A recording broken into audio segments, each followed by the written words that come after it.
our team. I thought our guys really came into the game focused. We were very aware of the success Louisiana-Monroe has had in the past with their opening games and playing playing in some of these type of games. Fortunately, our guys were prepared for it and played well.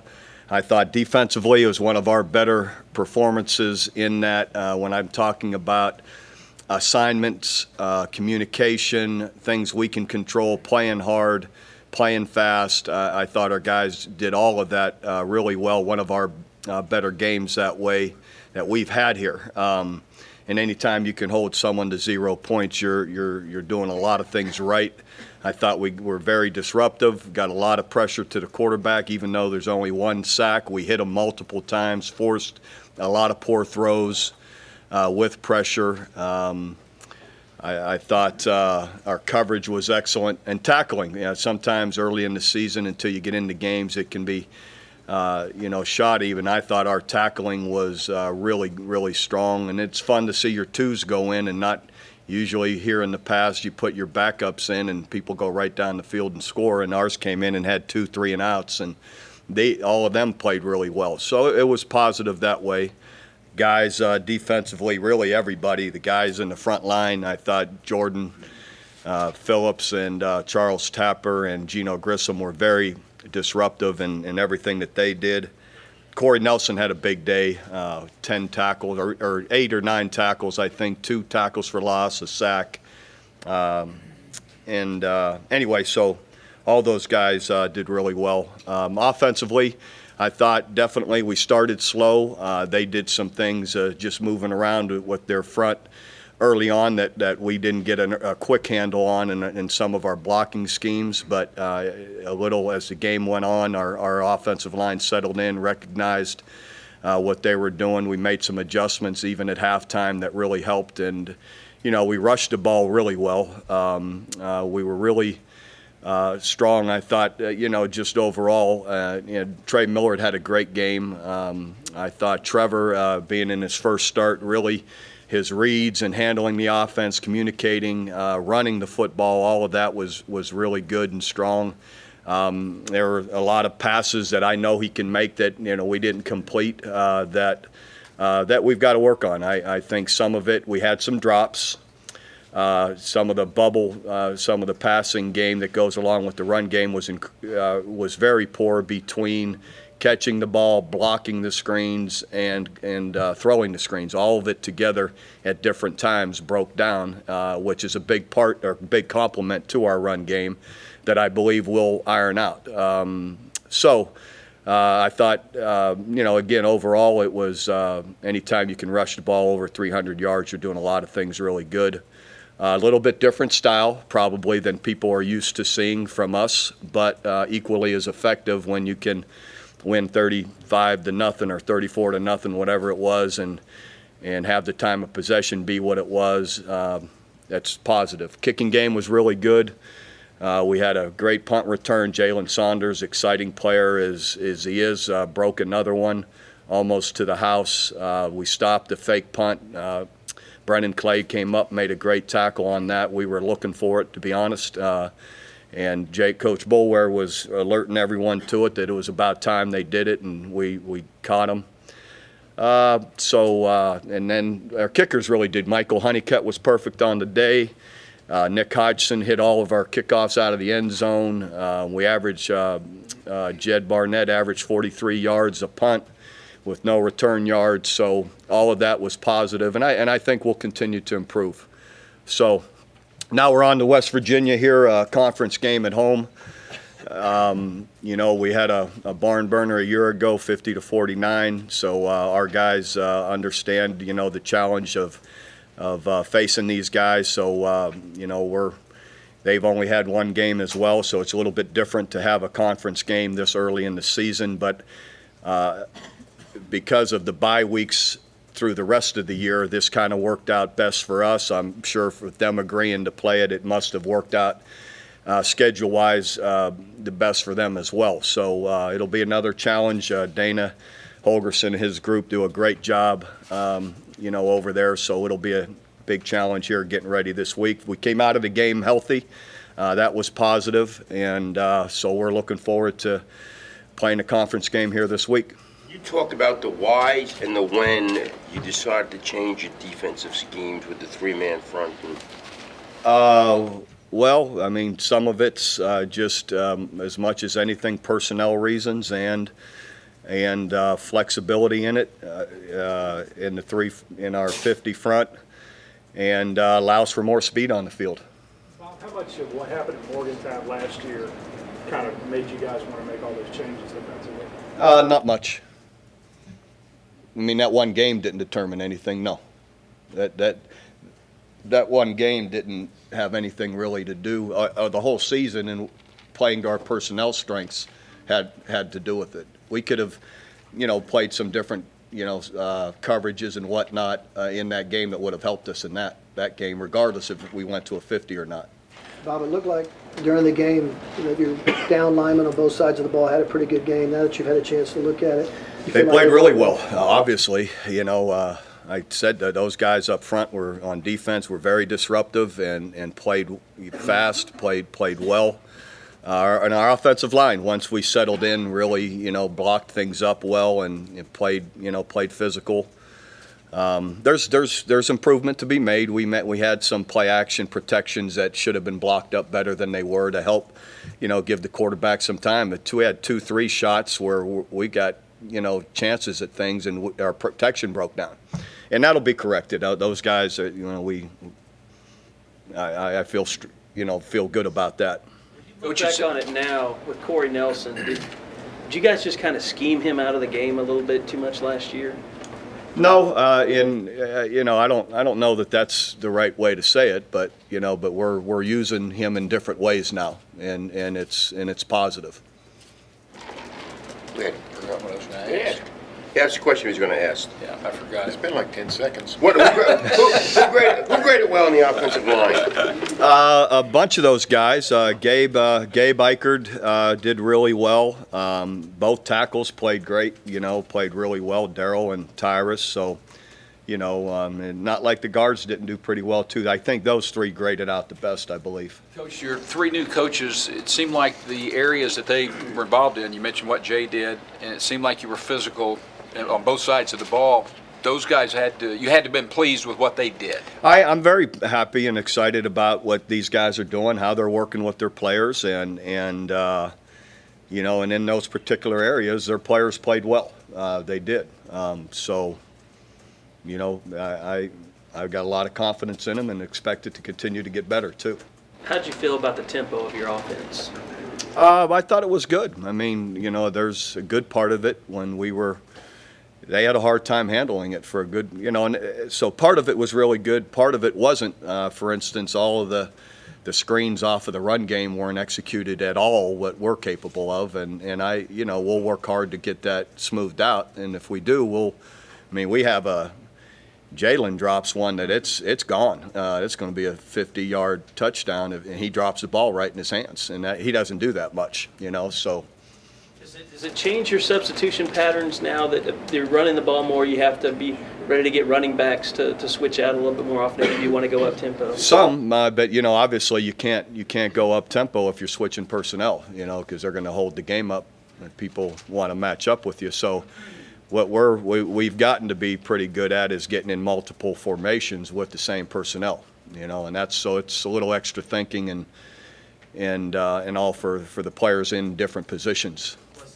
In that case, that Miller becomes even more valuable to you being able to absolutely. Play yeah, Trey had a great game, and he is valuable. Trey can line up anywhere, and is comfortable, and we're comfortable with him really anywhere. Bob, did the defensive performance surprise you? I wouldn't say surprise me. I've been excited about what we've been doing all camp, going against our offense and competing against them every day. You don't get to see it. We do. That's a lot of practices, a lot of scrimmages, a lot of team situations where even though we're not going to the ground, we're going fast against each other, and we've had some success. So I was expecting us to play well. Even Jordan Phillips, because it seemed like he at times was dominant.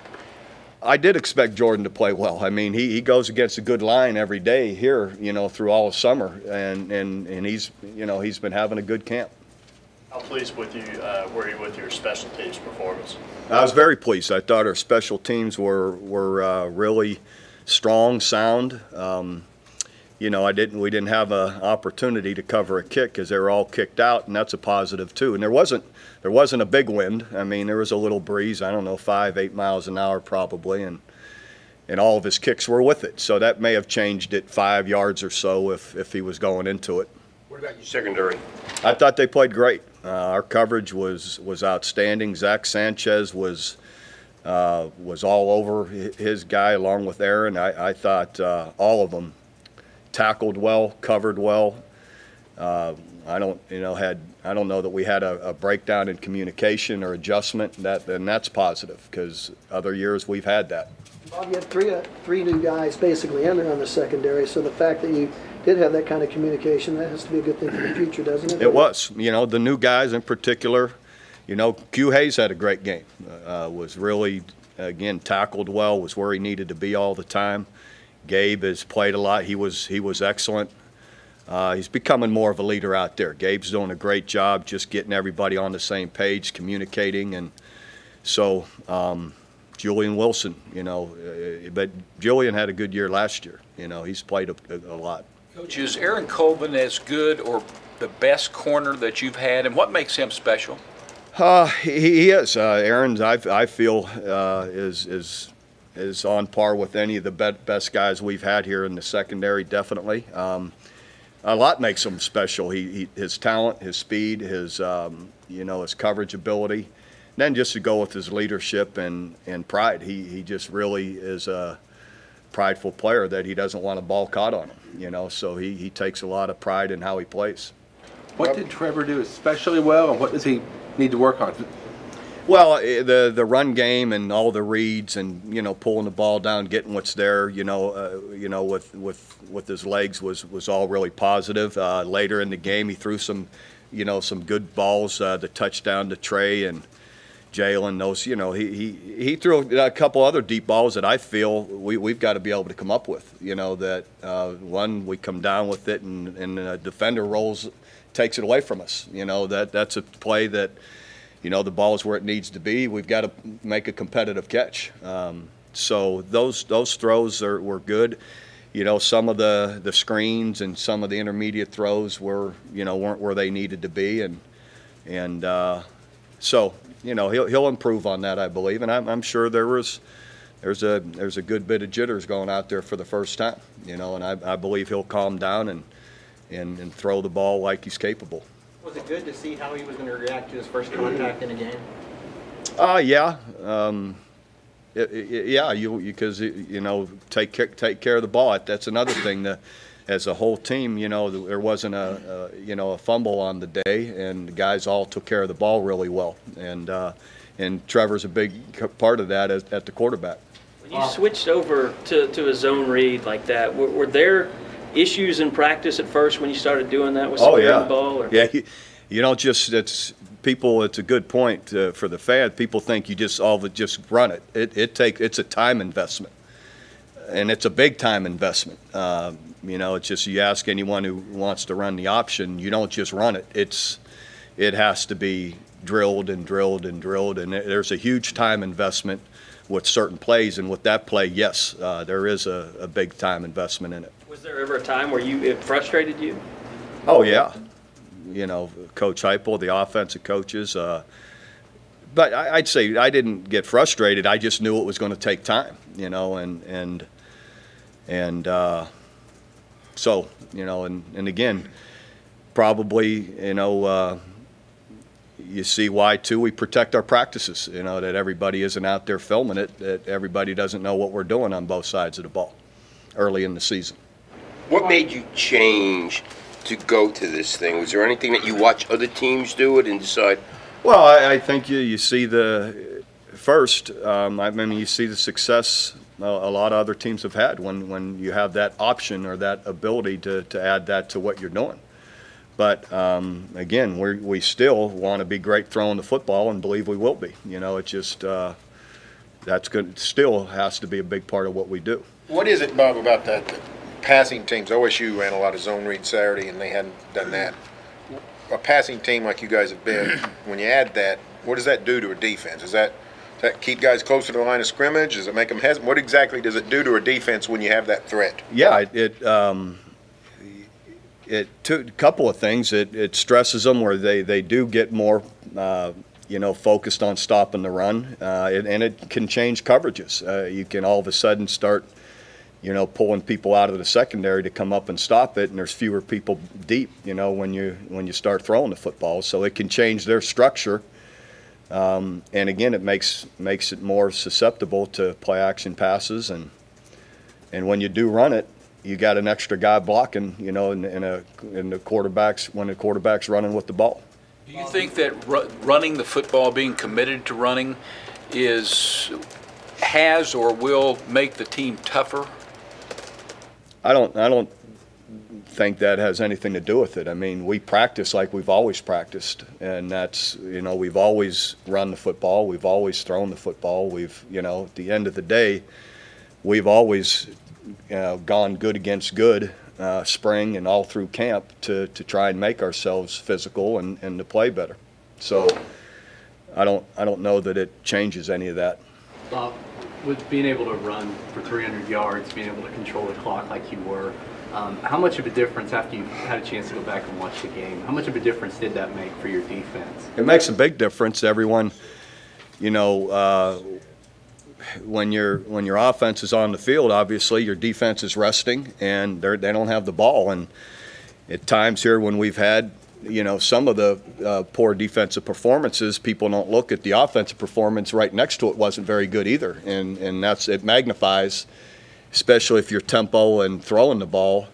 You're out there for 3 plays and go 3 and out and used 30 seconds on the clock, and the defense is right back out there. It's not real healthy, and so we played together the other night really well, and that's that's why the score is what it was. Was it noticeable to you that they were out there, they were fresher, maybe Definitely. able to play more aggressive? Yeah, it matters. Yeah, no question. How much? I mean, one thing I noticed during the game as you're writing down scoring drives, it's 4 minutes, 5 minutes. You used to have a lot of 1.5 minute drives. Is that something that can help out as well? It can, and I'll never complain about a 1 minute one, long as it ends in a touchdown. At the end we stopped them on the punt fake and we ran one play and scored a touchdown. I'm all for that. So, but yes, it does aid the defense and statistics when you eat up the clock. I mean, there's no denying it. At the beginning of practice in August, you guys mentioned that you didn't know how realistic it was to hold teams to 14 or 17 points in a game. Now that you've had a full month of practice and a game, has your perspective changed on that? Now that you've seen your defense a little closer?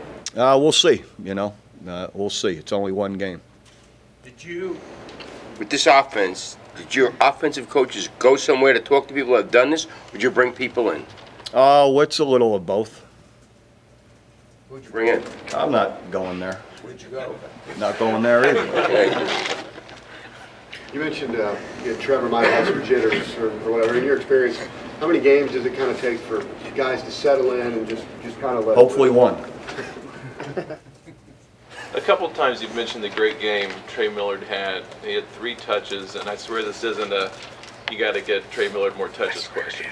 But is he just too valuable as a facilitator to make that a guy that you get 10 to 12 touches a game? Well, yes, he is. People fail to realize if he's running with the ball, Roy Finch is blocking for him. That doesn't work as well. At the end of the day, we do want Trey to be able to catch the ball, run the ball, do all kind of things. And as games go, it'll happen. Just, what he did the other day, though, as you said, facilitating all those plays you see Trevor coming around the edge with, he's blocking right in front of him and blocking well. His guy never makes a tackle. I know that. So, he does what we ask him to do really well. Is Finch more effective because guys are spread out a little bit more trying to defend this offense? I think in some things that we're doing, he is. In some of the different plays, and we, fit him and suit him maybe a little better.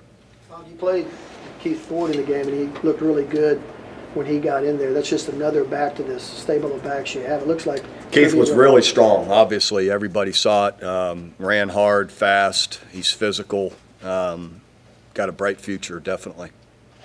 You feel like you have a pretty good group, a diverse group. We do. You know, those guys, and if we can play like that, you know, and we'll need them all, you know, and then they're not banged up by the sixth game or wore out. You know, they'll complement each other well, and they all have a little bit different style, but all can be effective. Bob, the fans may be spoiled by Sam, Jason, Landry throwing for 400 yards and putting up 60.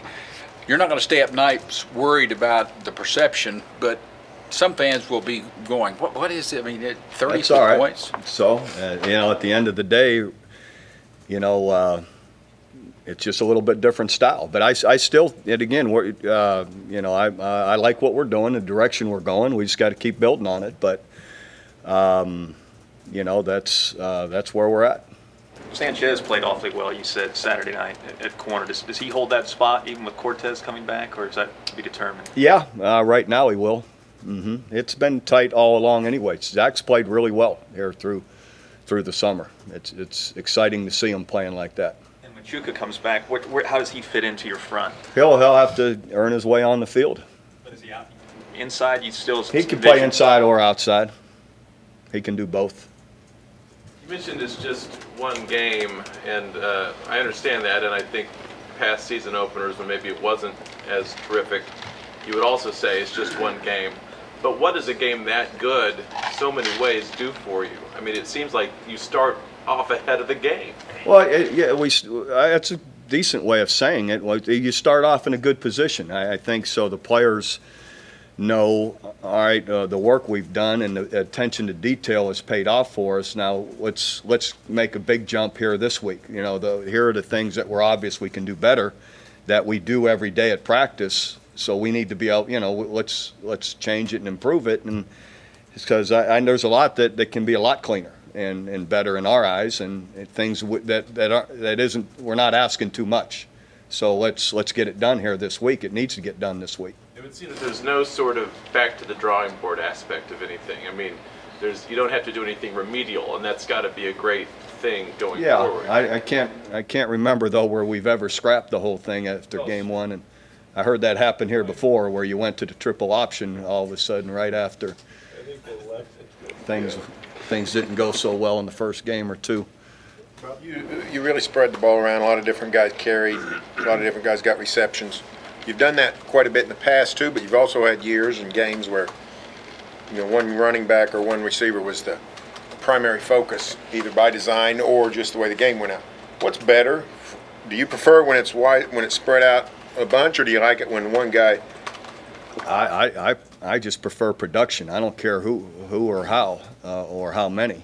You know, it's just execution. You know, and that's what we're looking for. And you know, and I think it's always positive when there's a lot of guys that are doing it, because again, I think for a long year, it affords you the opportunity to keep your legs and stay healthier. Bob, what are your thoughts on Saturday's game, having an extra official on the field? You know, I didn't even notice it. So I thought the officials did a great job as just how the game was managed and handled.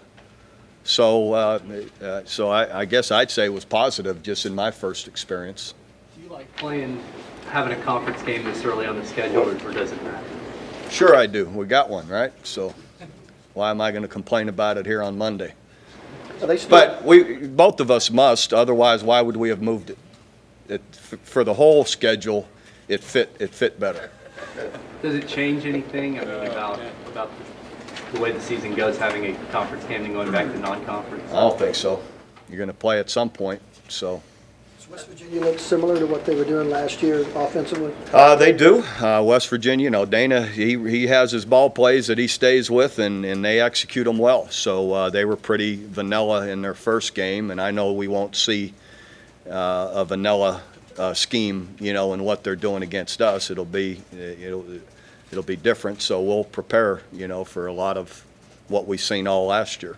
Is there much difference in their quarterbacks? Most people thought Trickett would be the quarterback. Millard ended up playing most of the ways. Yeah, I don't know. We only have one game, and so I thought they both looked pretty good, really. And I guess I'm just guessing here that the fact that Paul's been in their system for a couple of years, that they just felt more comfortable with his experience in running it. But they're both are similar and throwing the ball, and so that I don't. And again, I know how Dana runs his offense. He's not going to change offenses regardless of who's in there. What do you remember about Trickett? He played about a quarter and a half against you 2 years ago. I thought he was really good. He came in and made some nice throws and did well when he had his opportunity there at Florida State. I think maybe it was Gabe Lynn that really had the one hit that was kind of explosive during the game, and you thought, are they going to look at that one as far as targeting? But did you kind of forget about that? Did you and your players forget about that as game start and just let it happen, or were you constantly reminding them about it during the game? No, we've had a couple of strong educational during the week or two leading up to the game of this is what is, this is what isn't. We've had 2 different sessions of that, so they're aware of it, I don't know, what I've seen over the weekend, I didn't notice it much. So I think the more we're all aware of it, it'll help clean up some of that, and that's positive. I think we're moving in the right direction, and so we'll see where it goes. A very local question. Jordan Evans got in the game, but what can he bring to you this season? Good middle linebacker, very athletic. We're thin at the linebacker position, so he's getting more and more closer, ready to play. He's an excellent athlete, plays on special teams. We really like him. He and Dominique are really good young backers. Did you have 8 officials in the game Saturday? I don't think you did. I mean, you weren't supposed to. It starts this Saturday. Starts this Saturday. No wonder I didn't notice them. So I'm not real worried about it. All right, thank you. Thanks.